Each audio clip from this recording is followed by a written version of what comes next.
Hello, Adam here. This is the ongoing series, Finding My Next Tabletop Role Playing Game.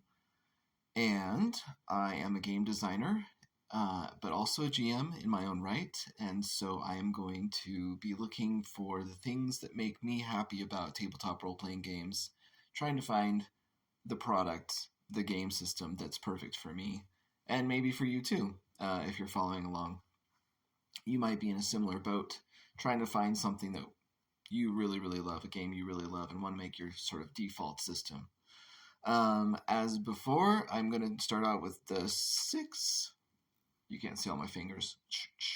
7 things actually now that I'm looking for. I want something that can sustain longer campaign arcs, longer campaigns, narrative arcs. I want the complexity to be somewhat less than D&D 5th edition.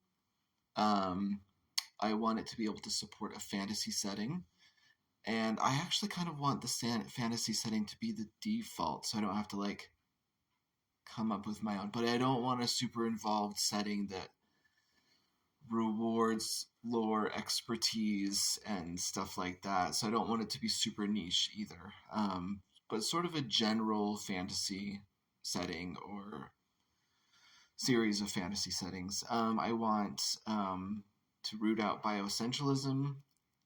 I want a streamlined combat system, and I want some sort of mechanical underpinnings for social things, like an argument or something like that. So today I'm going to be looking at something that's actually not out on the market yet, although I think in about a week, they start their crowdfunding campaign for it. That's MCDM's system. You might know of MCDM because of Matt Colville, who I think was either the founder or co-founder of it.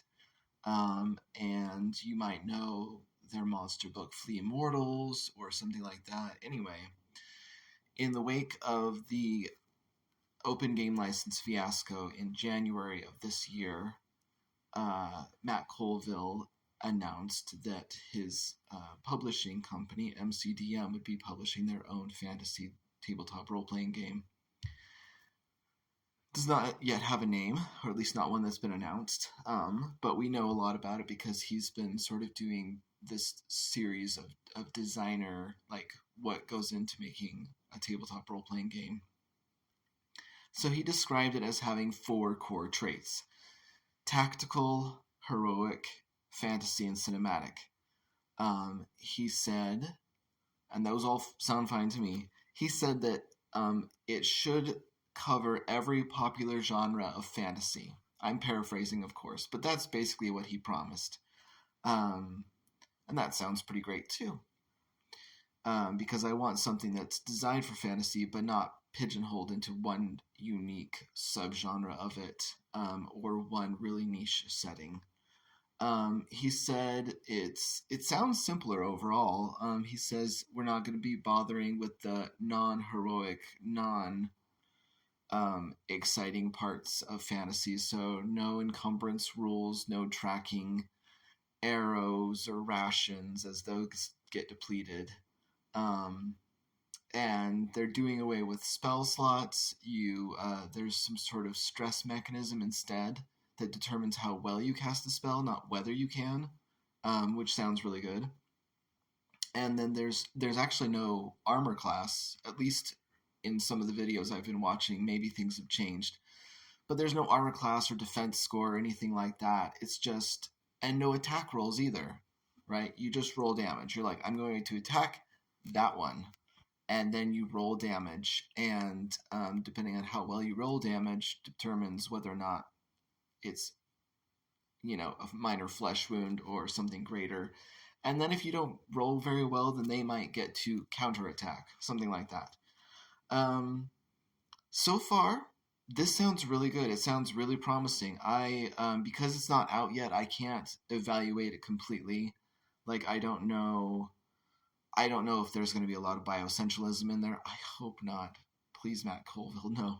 And I have not heard anything about any social combat rules. But the parts I do know fall in line with what I am looking for, which is exciting. So I'm going to be really, really watching this one. It's the first one that I've talked about on this TikTok series.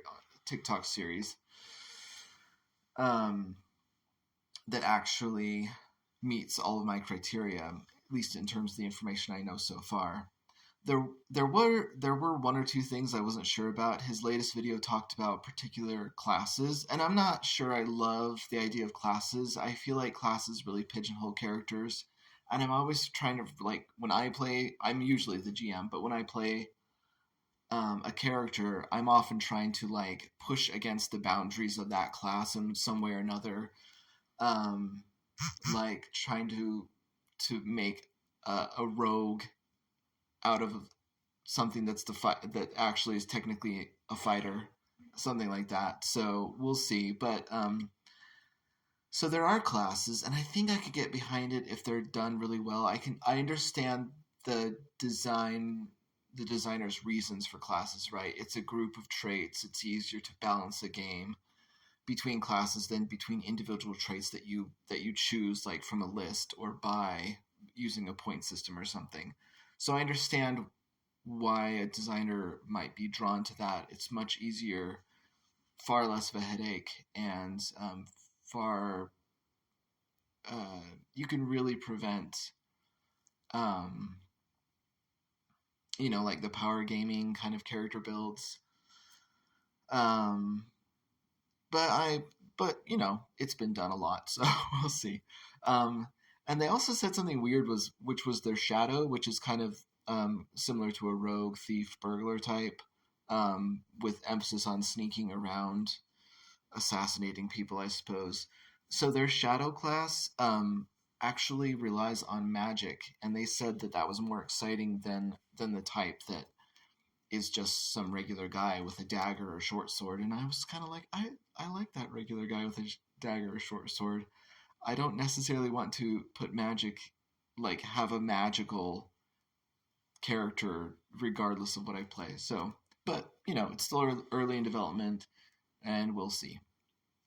So that is MCDM's role playing game, name to be determined, I suppose. And so far it looks pretty promising, and I'm looking forward to what they do.